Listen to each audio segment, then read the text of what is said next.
অনূর্ধ্ব-19 Asia cup, মালয়েশিয়াকে 29 রানে all out করে group champion বাংলাদেশের মেয়েরা। মালয়েশিয়াকে 120 রানে হারিয়েছে বাংলাদেশ অনূর্ধ্ব-19 নারী দল। নিজেদের প্রথম ম্যাচে শ্রীলঙ্কাকে হারিয়ে সুপার 4 নিশ্চিত করে ফেলেছিল বাংলাদেশের অনূর্ধ্ব-19 নারী দল। কুয়ালালামপুরে আজ মালয়েশিয়াকে গুড়িয়ে এ গ্রুপের চ্যাম্পিয়ন হয়ে অনূর্ধ্ব-19 নারী এশিয়া কাপের শেষ 4 খেলতে যাচ্ছে বাংলাদেশের মেয়েরা।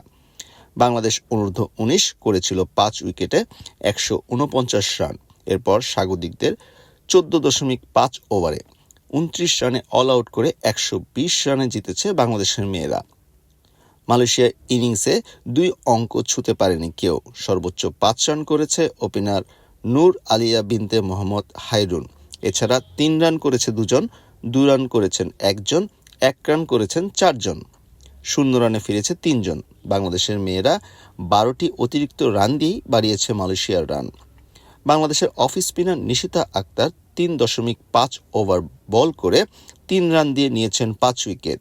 মিডিয়াম পেসার হাবিবা ইসলাম 5 রানে 3 ও লেগ স্পিনার আনিসা আক্তার 5 রানে নেন 2 উইকেট।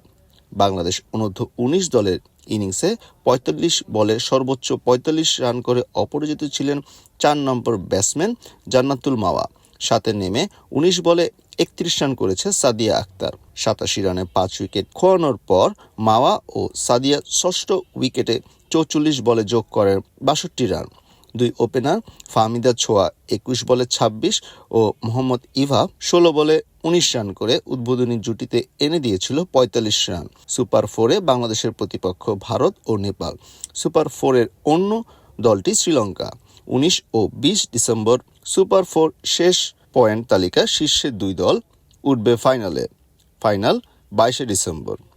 শহীদুল আলম, তরঙ্গ স্পোর্টস।